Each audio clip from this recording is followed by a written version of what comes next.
Good morning student, class 12 subject physics unit 4 chapter 3 topic हमारे पास है ट्रांसफॉर्मर, जो कि एक इम्पोर्टेंट टॉपिक है। तो ट्रांसफॉर्मर होता क्या है? ये एक इलेक्ट्रिकल डिवाइस है जो हम यूज्ड करते हैं, जो हमारे पास वोल्टेज होती है उसको अप एंड डाउन करने के लिए हम ट्रांसफॉर्मर का यूज किया जाता है। ट्रांसफॉर्मर आपके पास दो टाइप्स के होते हैं, एक तो होता है स्टेप अप ट्रांसफॉर्मर और एक होता है स्टेप डाउन ट्रांसफॉर्मर। यानी कि जो वैल्यू वोल्टेज की थी अगर उसको इंक्रीज करके दे रहा है तो वो हमारे पास कहलाएगा स्टेप अप ट्रांसफॉर्मर, और जो हमारे पास वोल्टेज को डिक्रीज करके दे रहा है उसको हम बोलेंगे स्टेप डाउन ट्रांसफॉर्मर। इसका प्रिंसिपल क्या कहता है? इसका प्रिंसिपल ये कहता है कि ये किसके ऊपर डिपेंड करता है। तो ये इसका जो प्रिंसिपल है वो डिपेंड करता है on the principle of mutual induction.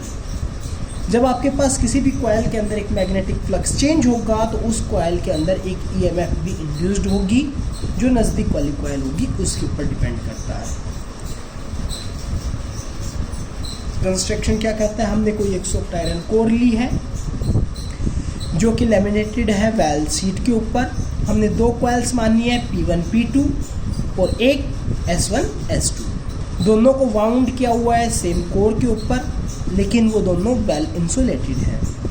जब हमने P1 P2 को एक सोर्स के साथ कनेक्टेड किया गया है और S1 S2 को एक रेजिस्टेंस के साथ कनेक्टेड करके एक ओपन स्विच के द्वारा यूज किया हुआ है, तो उसका डायग्राम हमारे पास बनेगा ऐसे।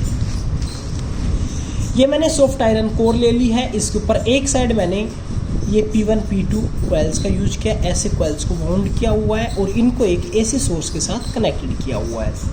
जो P1 P2 है इसको हम बोलेंगे प्राइमरी कॉइल्स, और जो दूसरी तरफ हमारे पास जो S है S1 S2 जो कॉइल है उसको हम बोलेंगे सेकेंडरी कॉइल, और सेकेंडरी कॉइल्स के बीच में एक रेजिस्टेंस को यूज किया जाता है और आगे हम आउटपुट ले लेते हैं।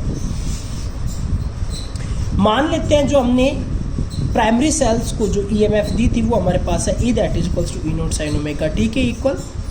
तो प्राइमरी सेल्स के अंदर से जब आपके पास अल्टरनेटिंग करंट है तो करंट की जो वैल्यू है वो टाइम के हिसाब से चेंज होगी। जब टाइम के हिसाब से करंट की वैल्यू चेंज होगी तो इस वाली कॉइल के अंदर से जब करंट पास हो रहा है वो भी चेंज होगा, और जब वो चेंज होगा तो इसके अंदर कोई ना कोई एक मैग्नेटिक फ्लक्स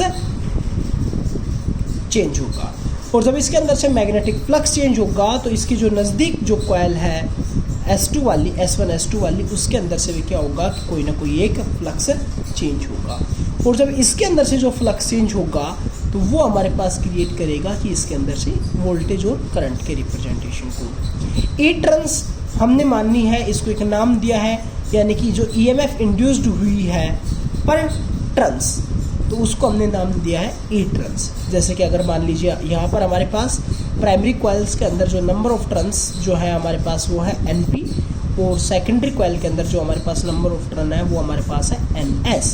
देन ई टर्न्स ईएमएफ इंड्यूस्ड पर टर्न, तो हम क्या करेंगे ईएमएफ प्राइमरी के लिए EP से रिप्रेजेंटेशन किया हुआ है, और जो ईएमएफ जो इंड्यूस्ड हुए सेकेंडरी के अंदर उसको हमने ES से रिप्रेजेंटेशन किया हुआ है।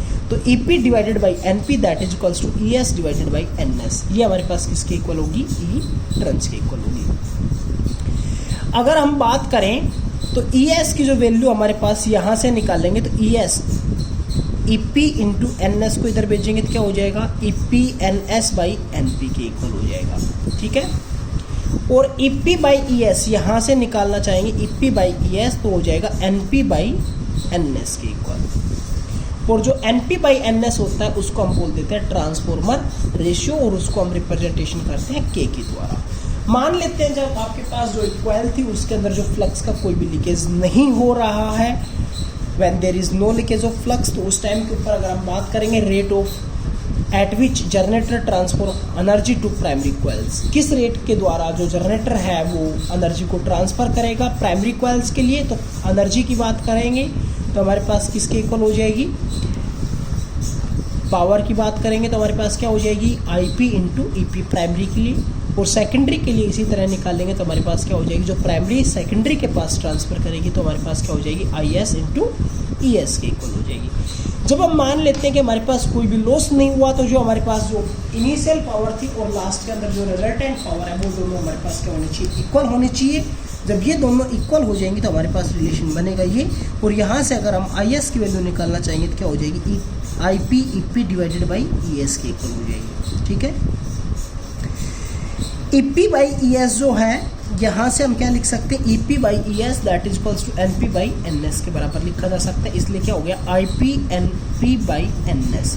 लेकिन जो हमने के जो लिखा था वो किसके बराबर लिखा था, दैट इज इक्वल्स टू,